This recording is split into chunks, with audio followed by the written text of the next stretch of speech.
how to design a PowerPoint. You gather all the materials that you need.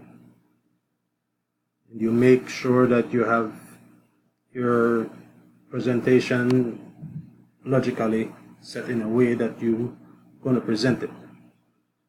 From there, you introduce what you're going to talk about. You mention it to the audience, and from there, you carry on.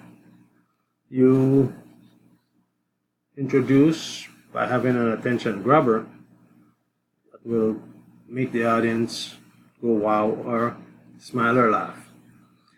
From there on, you carry on towards the body of the presentation. In the body of the presentation, you tell them what you want them to know, how the presentation should be done. After you carry on that, you go on into the conclusion for the last part of the presentation, where you make sure that they understand what you have introduced, what you have talked about. You just repeat that in your last section of your presentation. Once again, personally, I would let them off with another attention grabber.